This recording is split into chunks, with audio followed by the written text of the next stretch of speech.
Saudara-saudara yang dikasihi oleh Tuhan, dalam situasi negara kita seperti sekarang ini, kita semua tetap harus meningkatkan kewaspadaan. Kita perlu menghindari kontak fisik secara langsung apabila dalam jumlah besar. Oleh sebab itu, saat ini kami Majelis Jemaat mengubah secara sementara bentuk kebaktian menjadi kebaktian dalam bentuk online. Walaupun saat ini kita tidak berjumpa secara fisik, tetapi kita yakin ibadah dalam tayangan online ini kita tetap bersekutu di dalam Tuhan. Mari kita ikuti bersama kebaktian ini dengan penuh ungkapan syukur dan sukacita. Adapun warta lisan yang perlu kita perhatikan saat ini adalah ibadah Minggu Prapaskah kelima. Hari ini, ibadah umum, ibadah pemuda dan ibadah remaja di GKI Kebonjati, serta ibadah umum di Bakal Jemaat Taman Kopo Indah, dipusatkan dalam satu kali ibadah secara online, dilayani oleh Pendeta Daud Solihin. Kebaktian anak di GKI Kebonjati dan di Bakal Jemaat Taman Kopo Indah, dipusatkan dalam satu kali ibadah secara online.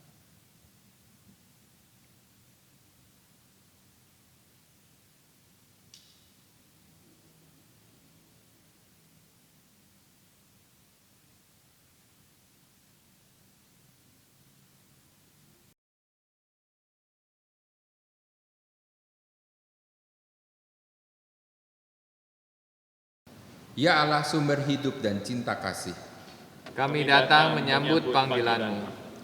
Ya Kristus sang pendamai dan penuntun, Arahkan langkah kami mengikut jalan salib-Mu, agar kepadamu kami senantiasa berpaut. agar kepadamu kami senantiasa berharap.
Pertolongan kita adalah dalam nama Tuhan yang menjadikan langit dan bumi. Amin, amin, amin.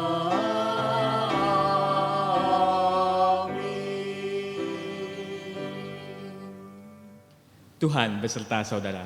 Dan beserta saudara juga. Jemaat yang terkasih, hidup ini seperti roda yang terus berputar. Tidak pernah seorang yang hidup dipenuhi oleh sukacita maupun dukacita secara terus-menerus. Banyak orang berbondong-bondong untuk mencari sukacita dalam hidupnya, namun menjauhkan diri dari dukacita. Padahal dukacita membangun kita untuk menjadi lebih tangguh. Tema kita pada hari ini adalah memaknai pengharapan. Pengharapan adalah jalan keluar ketika kita mengalami keputusasaan. Pada Minggu Prapaskah kelima ini, kita diajak menghayati makna pengharapan di tengah keputusasaan. Secara khusus dalam situasi nasional yang seperti sekarang ini. Allah senantiasa menyediakan pengharapan bagi setiap orang. Yesus yang berkuasa menghidupkan Lazarus, berkuasa juga memulihkan kita dari keputusasaan.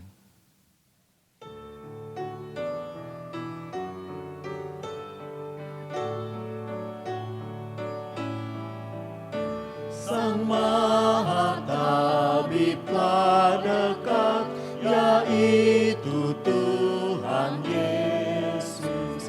Wahai yang sakit dan penat, dengarlah suara Yesus. Baik di dunia yang fana, baik di surga yang bakal, yang terindah selamanya, nama Tuhan Yesus.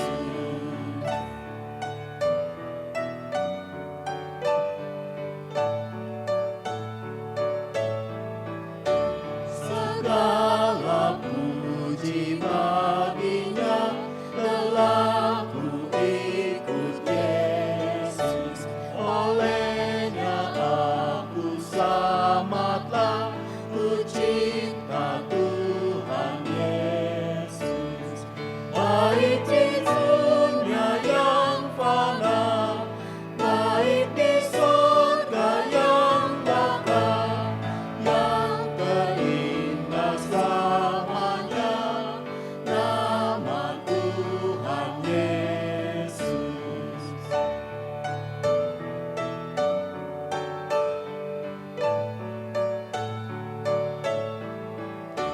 Di kancah dosa dan gentar, hadapku hanya Yesus.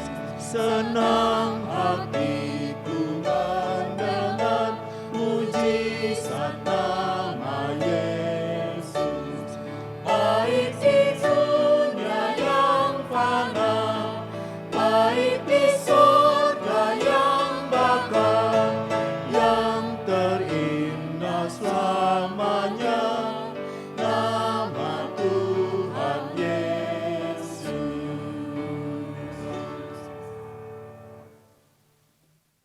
Jemaat sekalian, marilah kita berdoa pengakuan dosa. Ya Tuhan, pergumulan kerap membuat kami tawar hati. Kami merasa Tuhan jauh dan tidak mendengar doa-doa kami. Kami membiarkan hati dikuasai luka, duka, dan amarah. Kami pun jatuh dalam dosa yang membuat kami semakin sulit melihat pengharapan dan kesesakan. Makin berat pergumulan kami, semakin kami mengandalkan kekuatan sendiri. Tuhan, ampunilah kami. Sadarkan dan ingatkan kami akan kesetiaan Tuhan yang tidak pernah meninggalkan kami sendiri. Mampukan kami untuk tetap setia dan belajar melibatkan Tuhan dalam dinamika kehidupan kami. Sebab kami tahu, kami tidak dapat menemukan pengharapan yang paling sempurna selain di dalam Kristus. Tuhan yang berkuasa atas kehidupan dan kematian. Kepadamu kami memohon, ampuni dan kuatkanlah kami. Amin.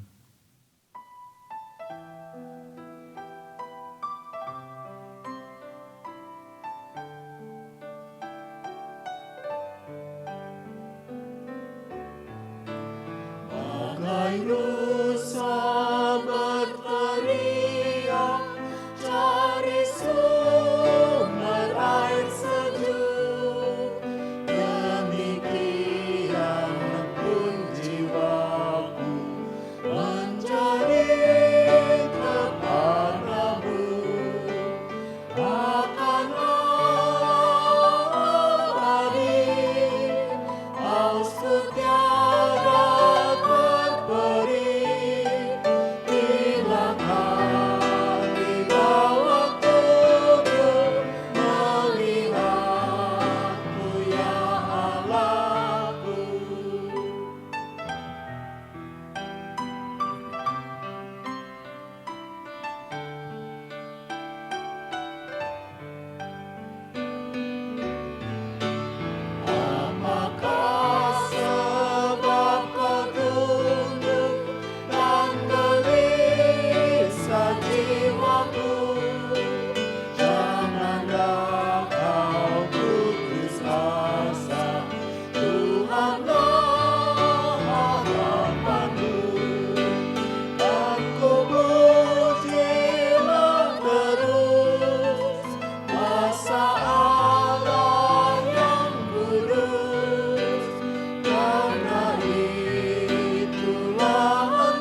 Bagi setiap kita yang telah mengakui dosanya di hadapan Tuhan secara sungguh-sungguh, marilah kita mendengarkan firman Tuhan yang diambil dari Efesus 4 ayat 31 sampai dengan 32.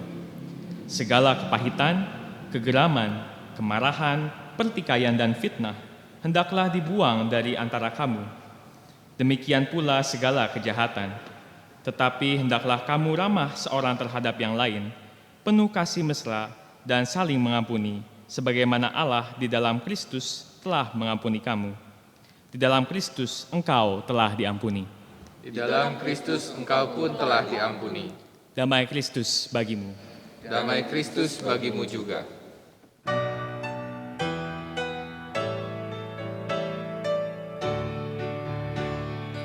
Mari lihatlah hari terkelam, Kristus mendaki Kalvari. Dia didera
Mari kita berdoa. Tuhan Allah Bapa dalam surga, kami tetap beribadah kepadamu ya Tuhan. Di tengah-tengah kesukaran kami bisa merasakan persekutuan yang hadir di rumahmu di GKI Kebonjati. Tetapi di dalam ibadah ini, kami juga ingin mendengar kabar sukacita dari Tuhan yang menguatkan, menghibur, tetapi juga memberi kemampuan bagi kami semua untuk bertahan, berjuang, dan melampaui kesusahan ini bersama dengan Tuhan. Dan kiranya firman Tuhan itulah yang juga memberikan kepada kami kekuatan agar kami dapat menyelesaikan segala pertimbangan, segala persoalan, segala pergumulan di dalam hikmat Tuhan. Tuhan bersabdalah, kami sebagai umat-Mu menyiapkan diri untuk mendengar firman Tuhan dan melakukannya. Dan hanya di dalam nama Tuhan Yesus Kristus kami berdoa. Amin. Bacaan pertama diambil dari Yeskiel pasal 37 ayat 1 sampai 14. Lalu kekuasaan Tuhan meliputi aku, dan Ia membawa aku keluar dengan perantara rohnya dan menempatkan aku di tengah-tengah lembah, dan lembah ini penuh dengan tulang-tulang. Ia membawa aku melihat tulang-tulang itu berkeliling-keliling, dan sungguh amat banyak bertaburan di lembah itu. Lihat, tulang-tulang itu amat kering. Lalu Ia berfirman kepadaku, "Hai anak manusia, dapatkah tulang-tulang ini dihidupkan kembali?" Aku menjawab, "Ya Tuhan Allah, Engkaulah yang mengetahui." Lalu firman-Nya kepadaku, "Bernubuatlah mengenai tulang-tulang ini, dan katakanlah kepadanya, hai tulang-tulang yang kering, dengarlah firman Tuhan. Beginilah firman Tuhan Allah kepada tulang-tulang ini. Aku memberi nafas hidup di dalammu, supaya kamu hidup kembali.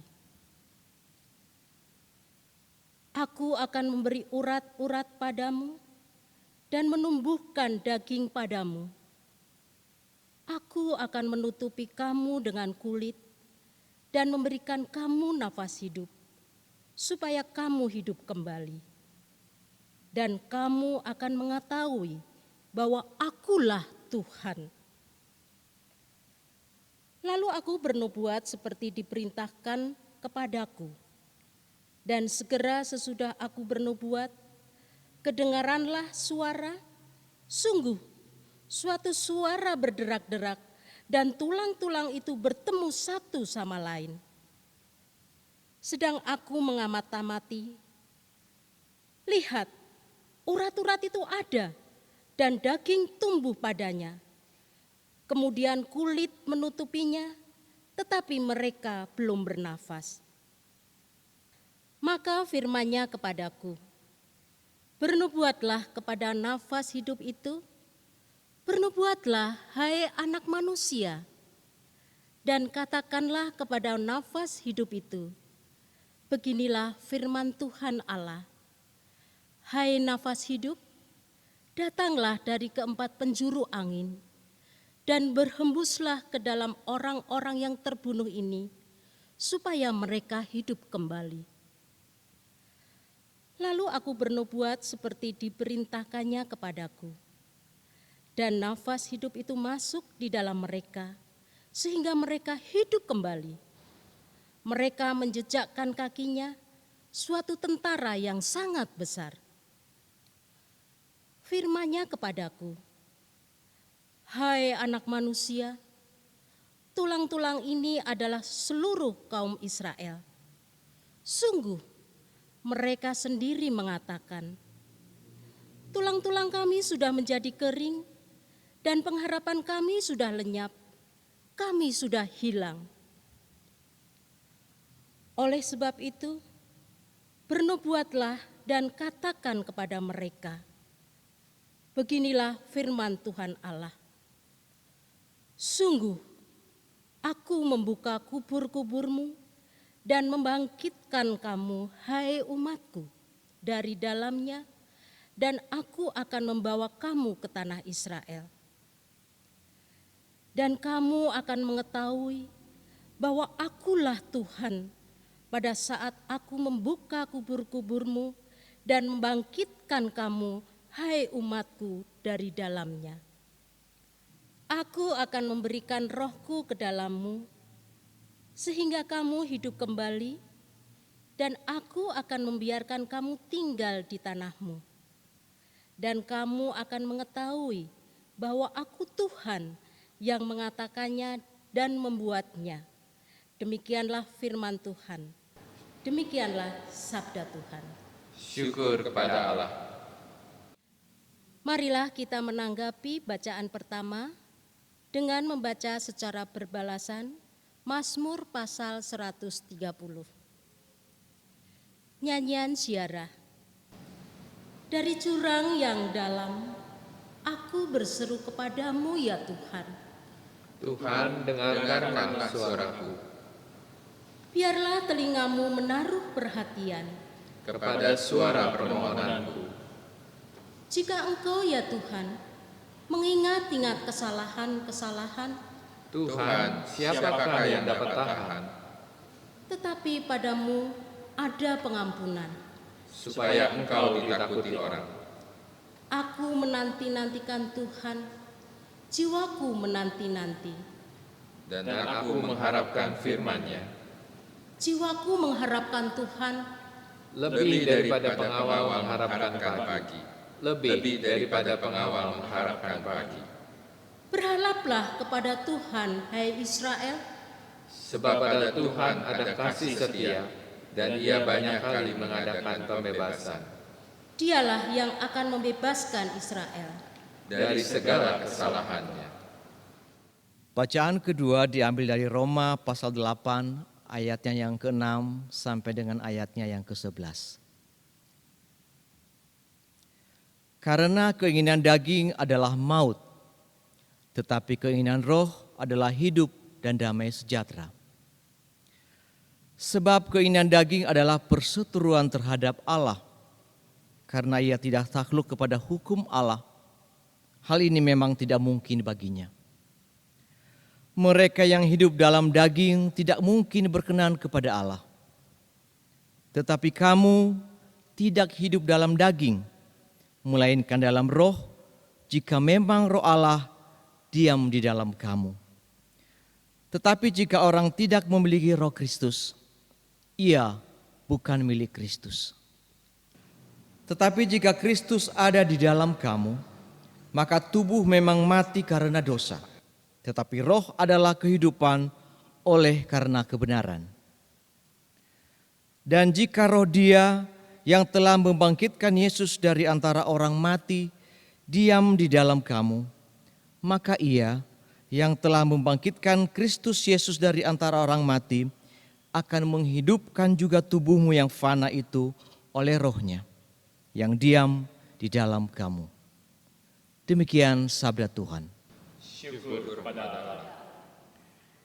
Bacaan Injil kita pada hari ini terambil dari Injil Yohanes pasal 11 ayat 1 sampai ayat yang ke-45. Ada seorang yang sedang sakit namanya Lazarus. Ia tinggal di Betania, kampung Maria dan adiknya Marta. Maria ialah perempuan yang pernah meminyaki kaki Tuhan dengan minyak mur dan menyekanya dengan rambutnya. Dan Lazarus yang sakit itu ialah saudaranya. Kedua perempuan itu mengirim kabar kepada Yesus, "Tuhan, dia yang kau kasihi sakit." Ketika Yesus mendengar kabar itu, ia berkata, "Penyakit itu tidak akan membawa kematian, tetapi akan menyatakan kemuliaan Allah. Sebab oleh penyakit itu anak Allah akan dimuliakan."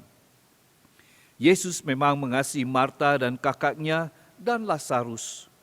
Namun setelah didengarnya bahwa Lazarus sakit, Ia sengaja tinggal 2 hari lagi di tempat di mana ia berada. Tetapi sesudah itu ia berkata kepada murid-muridnya, "Mari kita kembali lagi ke Yudea." Murid-murid itu berkata kepadanya, "Rabi, baru-baru ini orang-orang Yahudi mencoba melempari engkau. Masih maukah engkau kembali ke sana?" Jawab Yesus, "Bukankah ada 12 jam dalam satu hari? Siapa yang berjalan pada siang hari, kakinya tidak terantuk, karena ia melihat terang dunia ini. Tetapi jikalau seorang berjalan pada malam hari, kakinya terantuk, karena terang tidak ada di dalam dirinya." Demikianlah perkataannya, dan sesudah itu ia berkata kepada mereka, "Lazarus, saudara kita, telah tertidur. Tetapi aku pergi ke sana untuk membangunkan dia dari tidurnya." Maka kata murid-muridnya itu kepadanya, "Tuhan, jikalau ia tertidur, ia akan sembuh." Tetapi maksud Yesus ialah tertidur dalam arti mati. Sedangkan sangka mereka, Yesus berkata tentang tertidur dalam arti biasa. Karena itu Yesus berkata dengan terus terang, "Lazarus sudah mati. Tetapi syukurlah aku tidak hadir waktu itu, sebab demikian lebih baik bagimu, supaya kamu dapat belajar percaya. Marilah kita pergi sekarang kepadanya." Lalu Thomas yang disebut Didibus berkata kepada teman-temannya, yaitu murid-muridnya yang lain, "Marilah kita pergi juga untuk mati bersama-sama dengan dia." Maka ketika Yesus tiba, didapatinya Lazarus telah 4 hari berbaring dalam kubur. Betania terletak dekat Yerusalem, kira-kira 2 mil jauhnya. Di situ banyak orang Yahudi telah datang kepada Marta dan Maria untuk menghibur mereka berhubung dengan kematian saudaranya. Ketika Marta mendengar bahwa Yesus datang, ia pergi mendapatkannya. Tetapi Maria tinggal di rumah. Maka kata Marta kepada Yesus, "Tuhan, sekiranya engkau ada di sini, saudaraku pasti tidak mati. Tetapi sekarang pun aku tahu bahwa Allah akan memberikan kepadamu segala sesuatu yang kau minta kepadanya." Kata Yesus kepada Marta, "Saudaramu akan bangkit." Kata Marta kepadanya, "Aku tahu bahwa ia akan bangkit pada waktu orang-orang bangkit pada akhir zaman." Jawab Yesus, "Akulah kebangkitan dan hidup. Barang siapa percaya kepadaku, ia akan hidup walaupun ia sudah mati. Dan setiap orang yang hidup dan yang percaya kepadaku tidak akan mati selama-lamanya. Percayakah engkau akan hal ini?" Jawab Marta, "Ya Tuhan, aku percaya bahwa engkaulah Mesias, Anak Allah, Dia yang akan datang ke dalam dunia." Dan sesudah berkata demikian, ia pergi memanggil saudaranya Maria dan berbisik kepadanya, "Guru ada di sana dan ia memanggil engkau." Mendengar itu Maria segera bangkit lalu pergi mendapatkan Yesus. Tetapi waktu itu Yesus belum sampai ke dalam kampung itu, ia masih berada di tempat Marta menjumpai dia. Ketika orang-orang Yahudi yang bersama-sama dengan Maria di rumah itu untuk menghiburnya, melihat bahwa Maria segera bangkit dan pergi keluar, mereka mengikutinya. Karena mereka menyangka bahwa ia pergi ke kubur untuk beratap di situ. Setibanya Maria di tempat Yesus berada dan melihat dia, tersungkurlah ia di depan kakinya dan berkata kepadanya, "Tuhan, sekiranya Kau ada di sini, saudaraku pasti tidak mati." Ketika Yesus melihat Maria menangis dan juga orang-orang Yahudi yang datang bersama-sama dia, maka masgullah hatinya. Ia sangat terharu dan berkata, "Di manakah dia kamu baringkan?" Jawab mereka, "Tuhan, marilah dan lihatlah." Maka menangislah Yesus. Kata orang-orang Yahudi, "Lihatlah betapa kasihnya kepadanya." Tetapi beberapa orang di antaranya berkata, "Ia yang memelekkan mata orang buta, tidak sanggupkah ia bertindak sehingga orang ini tidak mati?" Maka masgullah pula hati Yesus, lalu dia pergi ke kubur itu. Kubur itu adalah sebuah gua yang ditutup oleh batu. Maka kata Yesus, angkat batu itu.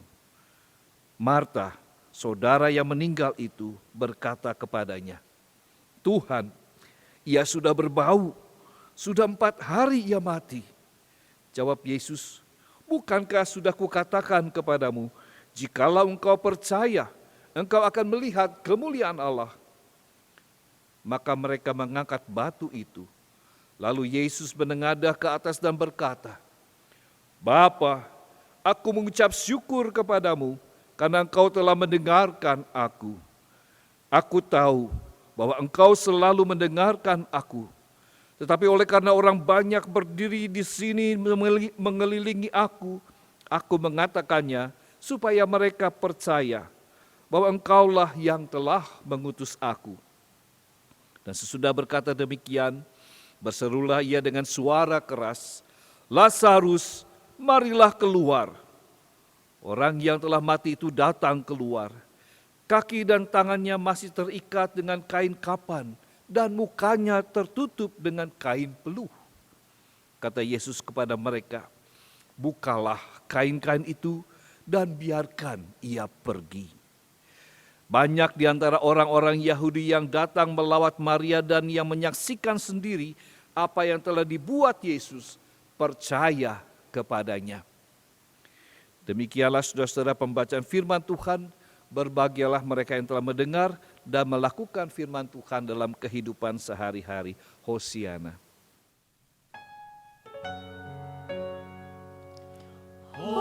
Hosana, Hosana, Hosana.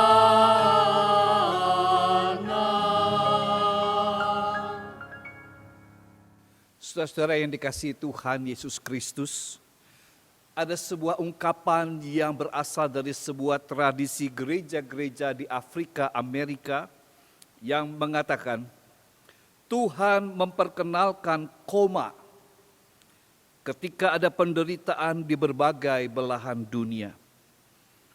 Dengan demikian, penderitaan bukanlah kata akhir atau titik.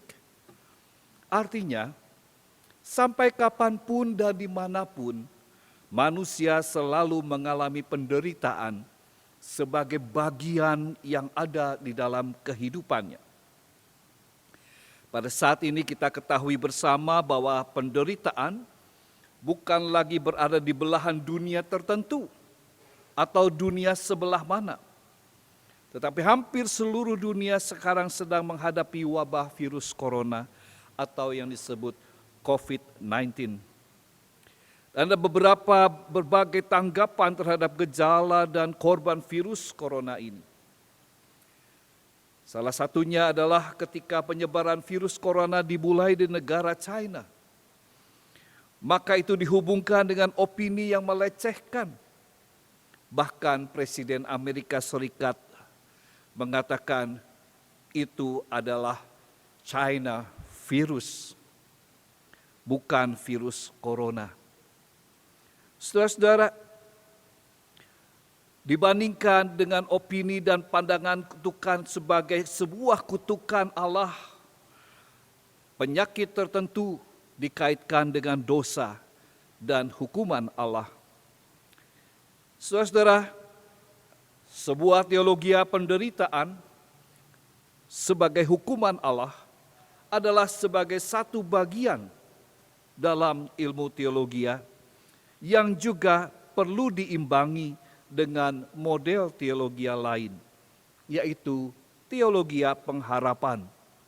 Sebagai model teologi yang manusiawi, yang membangun mentalitas ketangguhan dan memberdayakan kehidupan dalam solidaritas dengan sesama manusia yang juga menderita.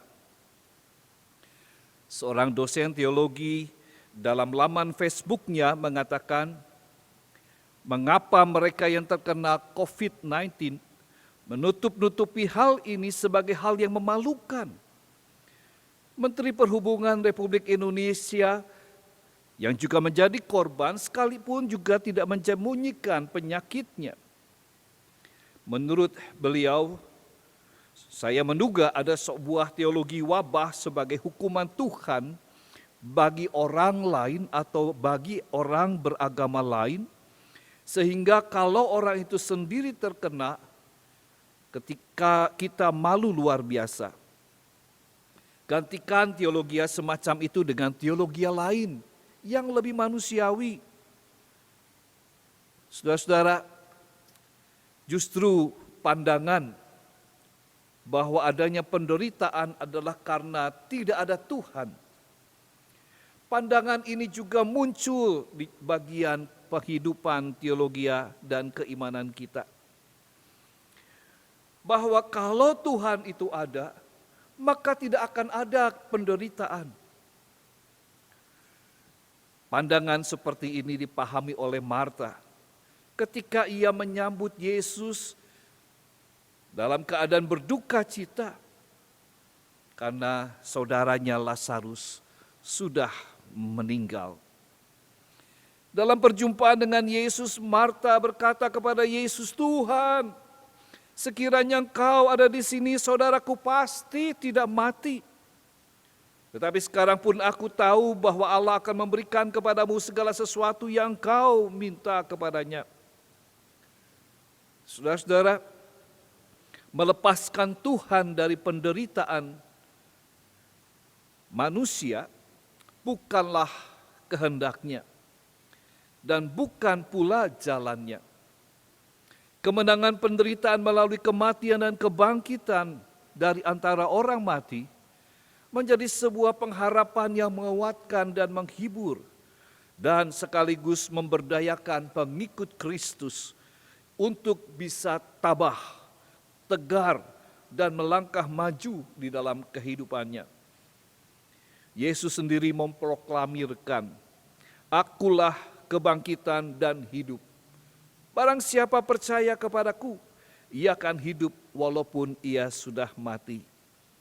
Yohanes 11 ayat 25.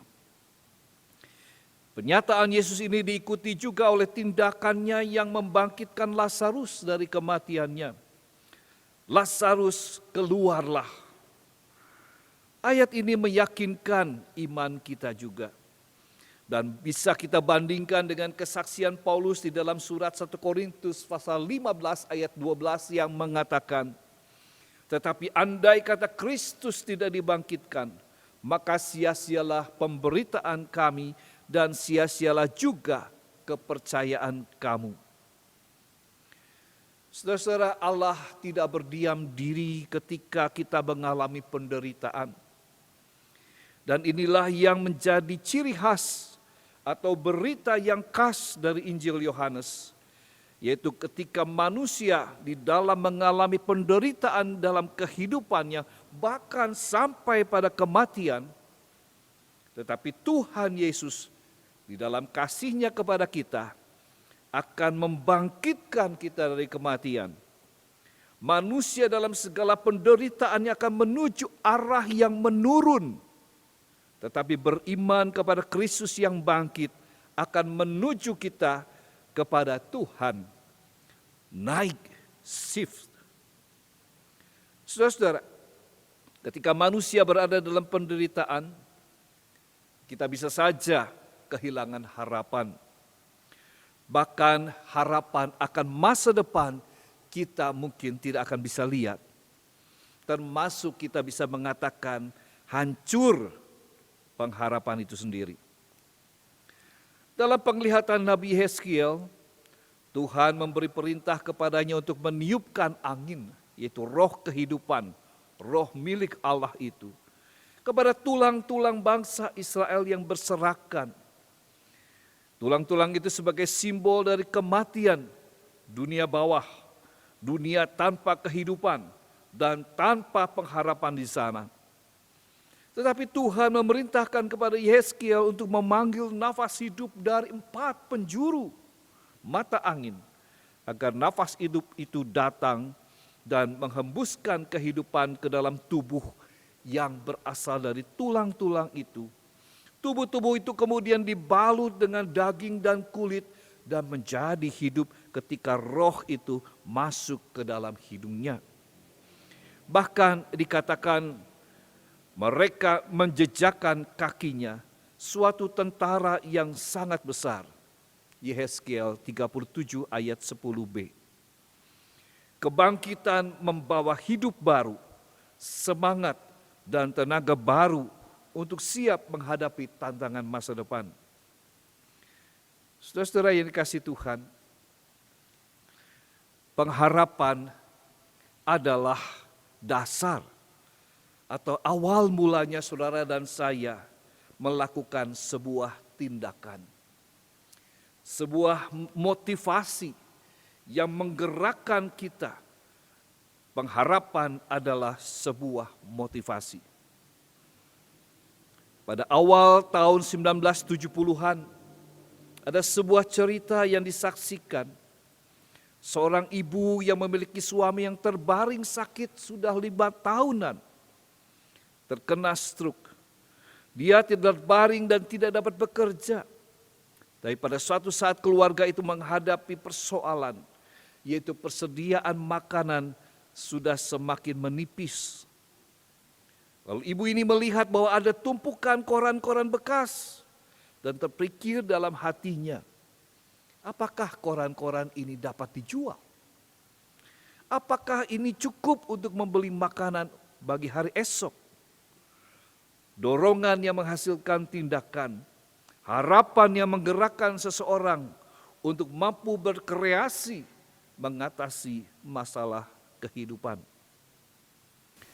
Saudara-saudara, ketika saat ini kita mengalami penderitaan, beriman kepada Tuhan Yesus yang bangkit akan memberi terang dan membawa pengharapan. Viktor Frankl, seorang Yahudi yang selamat dari kamp konsentrasi pada masa Nazi di Jerman, dalam bukunya Man's Search for Meaning, Frankl mengatakan, agar kemanusiaan para tahanan bisa bertahan adalah menempatkan makna utama hidup mereka pada sesuatu yang di luar dan bahkan melampaui hidup ini, bahkan melampaui dunia ini. Makna hidup tidak bisa dihancurkan oleh penderitaan. Penderitaan bisa saja menjadi sebuah kekuatan. Penderitaan malah memperkuat makna kehidupan Anda. Karena penderitaan bagi orang beriman akan membawa kita semakin mendekatkan diri kepada Tuhan yang bangkit itu. Saudara-saudara, orang yang memiliki pengharapan dalam kebangkitan Kristus akan menghargai kehidupan dan memampukannya menjadi seorang yang kreatif mengatasi penderitaannya. Karena itu, jika kita saat ini sedang menghadapi sebuah penderitaan besar, mari kita bersama mendekat pada Allah. Karena di dalam Dia ada kebangkitan dan hidup. Kematiannya tidak menghalangi atau menjadi batas bagi kehendak Allah untuk menjadikan pengikutnya mengalami kehidupan baru di dalam diri Kristus anaknya itu. Khusus pada saat ketika kita sedang mengalami musibah wabah virus corona ini, yang membawa dampak korban ribuan orang yang meninggal. Kita percaya bahwa ada kehidupan baru yang akan Allah nyatakan setelah kita melewati masa-masa sulit ini pada waktunya. Mudah-mudahan kita dapat belajar hidup sehat. Mudah-mudahan kita bisa semakin baik di dalam tolong-menolong satu dengan yang lain. Sebagaimana pembelajaran terhadap penderitaan yang sedang terjadi sekarang ini. Oleh itu selamat menghayati minggu-minggu Prapaskah. Tuhan Yesus memberkati kita selalu. Amin.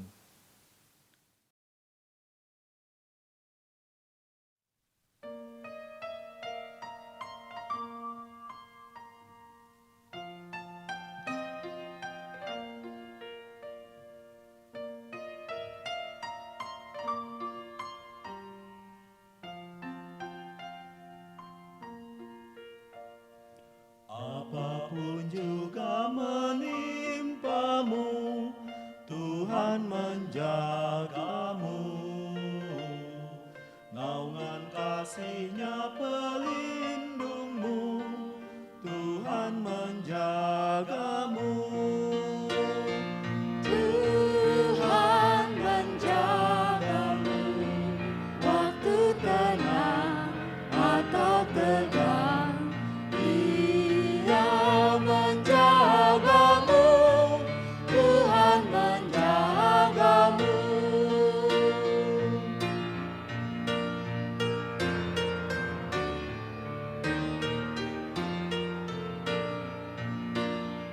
Bila menanggung beban berat, Tuhan menjagamu.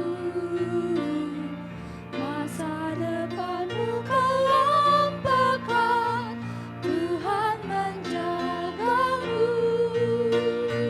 Tuhan menjagamu, waktu tenang atau tegang, Dia menjagamu, Tuhan menjagamu.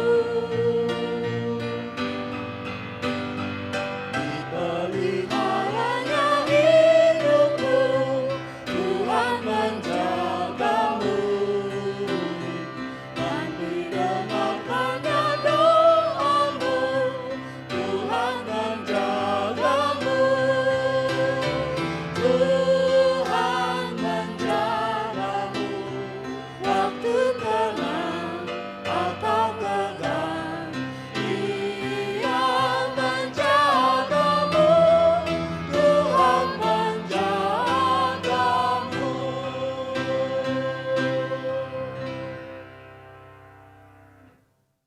Marilah kita bersama dengan umat Allah di masa lalu, masa kini, dan masa depan mengingat janji baptisan kita dengan mengikrarkan pengakuan iman rasuli. Aku percaya kepada Allah, Bapa yang Maha Kuasa, Khalik langit dan bumi, dan kepada Yesus Kristus, anaknya yang tunggal Tuhan kita, yang dikandung dari Roh Kudus, lahir dari anak darah Maria, yang menderita sengsara di bawah pemerintahan Pontius Pilatus, disalibkan, mati dan dikuburkan, turun ke dalam kerajaan maut. Pada hari ketiga, bangkit pula dari antara orang mati, naik ke surga, duduk di sebelah kanan Allah, Bapa yang Maha Kuasa. Dan dari sana Ia akan datang untuk menghakimi orang yang hidup dan mati. Aku percaya kepada Roh Kudus, Gereja yang kudus dan am, persekutuan orang kudus, pengampunan dosa, kebangkitan orang mati, dan hidup yang kekal. Amin.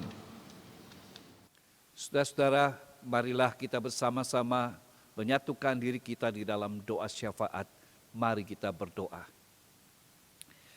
Ya Tuhan Allah Bapa dalam surga, sebuah penderitaan akan menghasilkan tenaga yang baik, kekuatan, semangat yang baik, ketika kami bisa memaknai penderitaan itu sebagai bagian di mana Allah bekerja. Inilah harapan dan doa kami ya Tuhan, di dalam menghadapi masa-masa sulit ini. Yang kami berdoa ya Tuhan, untuk pemerintah bangsa negara kami. Biarlah mereka boleh terus memikirkan dan merancang dan melakukan langkah-langkah yang baik, langkah-langkah yang tepat untuk bisa menolong, membantu dan mengangkat korban-korban dari musibah virus corona ini. Berdoa untuk para keluarga yang kehilangan sanak famili. Tuhan juga yang menolong mereka untuk bisa mendapatkan penghiburan. Tuhan yang menolong mereka untuk terus bisa menatap hari esok. Dan kami juga berdoa ya Tuhan, tenaga-tenaga medis, dokter, perawat-perawat, mereka yang bekerja demikian besar tenaga, perhatian, dan juga dukungan bagi saudara-saudara kami yang terkena sakit ini. Biarlah mereka juga boleh mendapatkan kekuatan hiburan dari Tuhan. Harapan-harapan yang terus bekerja pada diri mereka. Sehingga walaupun tubuh mereka sakit, tetapi mereka juga boleh mendapatkan satu kelegaan, kepuasan. Walaupun dalam kerja mereka yang membuat diri mereka lelah, tetapi mereka bisa mendapatkan kelegaan karena di dalam tindakan dan pekerjaan mereka ada buah-buah yang baik, ada bentuk-bentuk pertolongan yang menolong orang dari sakit menjadi sehat kembali. Kami berdoa Tuhan untuk pengadaan alat-alat kesehatan dan obat-obatan yang dibutuhkan.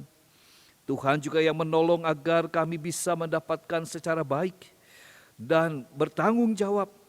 Kami juga bisa mendapatkan dan memberikan perhatian dan untuk memenuhi kebutuhan orang-orang yang belum mendapatkan obat-obatan dan alat-alat kesehatan ini. Sehingga mereka pun juga boleh merasa aman dan terlindungi di tengah-tengah wabah ini ya Bapa. Dan kami berdoa ya Tuhan untuk gereja-Mu. Kami menunda begitu banyak hal kegiatan-kegiatan yang kami harus tunda dan bahkan diundur dalam waktu yang belum jelas. Untuk itu ya Bapa, tolonglah kami diberikan kemampuan untuk bisa mencoba memberikan dukungan yang baik satu sama lain.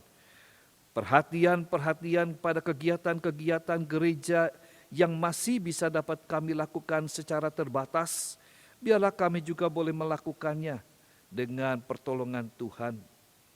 Kami juga mendoakan untuk pelaksanaan ibadah-ibadah yang bersifat rekaman maupun live streaming. Tuhan juga yang menolong agar di gereja ini maupun di gereja-gereja lain, firman Allah tetap dapat diberitakan. Ya Bapa dalam surga, yang berdoa untuk pergumulan dunia yang tidak mudah ini. Tetapi biarlah anak-anak-Mu boleh berharap kepada Tuhan Yesus yang bangkit. Dan pengharapan itu tidak akan mengecewakan. Bapa, inilah doa dan permohonan kami yang kami naikkan di dalam satu nama, yaitu Tuhan kami Yesus Kristus. Amin. Bawalah persembahan dengan sukacita kepada Tuhan. Dengarlah firman Tuhan dari 2 Korintus 7 ayat 9. Hendaklah masing-masing memberikan menurut kerelaan hatinya. Jangan dengan sedih hati atau karena paksaan. Sebab Allah mengasihi orang yang memberi dengan sukacita. Bagi saudara-saudara yang hendak memberikan persembahan, dapat transfer ke rekening GKI Kebonjati Bandung.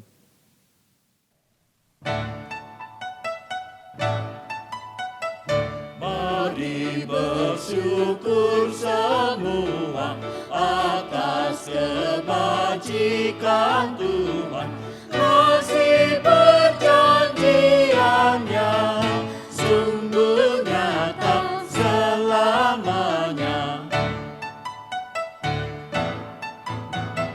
Langit bumi ciptaannya mencerminkan kuasanya, Kasih perjanjiannya sungguh nyata selamanya.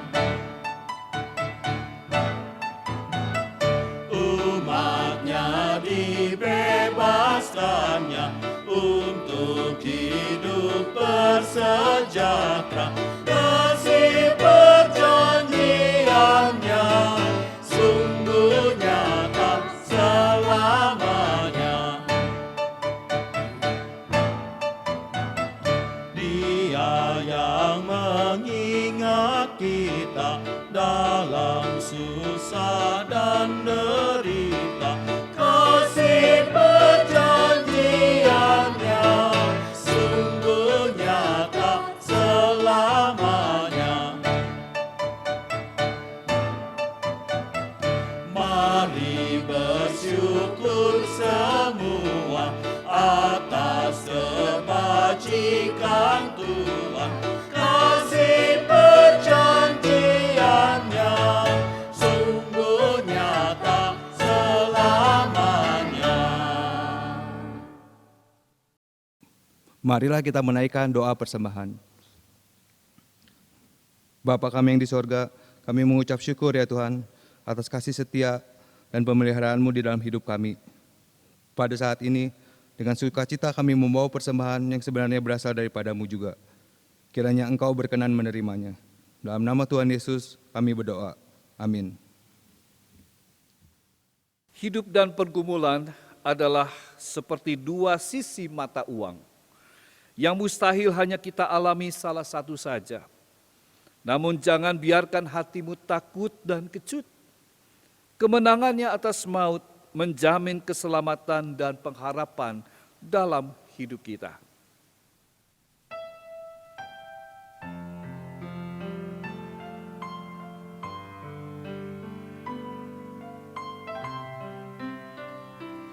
Dikala hidupku tentram dan senang, dan walau derita penuh, Engkau mengajarku bersaksi tegas, selamatlah, selamatlah jiwaku, selamatlah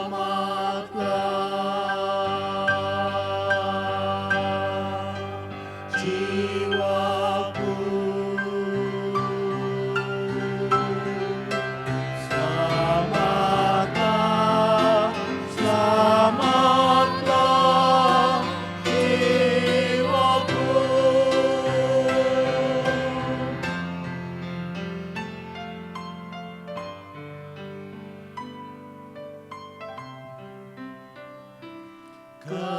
Kendati derita terus menekan, dan iblis kerap menyerbu, Tuhan menebusku dengan darahnya. Selamatlah, selamatlah jiwaku, selamatlah jiwaku,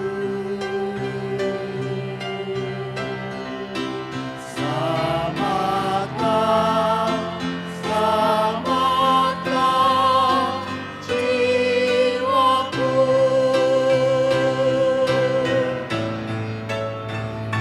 Sang Kristus telah hidup dan jaminanku, sekalipun maut ku tempuh, baik hidup baik mati, ku yakin tetap. Selamatlah, selamatlah jiwaku, selamatlah jiwaku, selamatlah, selamatlah jiwaku.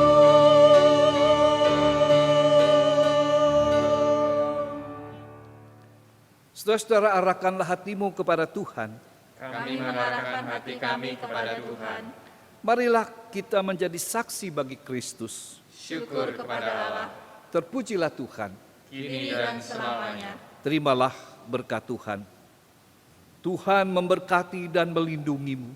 Dia menjagamu menghadapi pergumulan. Dia menemanimu merasakan keputusasaan. Dia merengkuhmu dalam kehangatan dan memperlengkapimu dengan pengharapan. Sampai saat kita bertemu lagi, Kiranya persekutuan kasih anak Allah Bapa, Anak dan Roh Kudus senantiasa menyertai kamu kini dan selamanya. Hosana.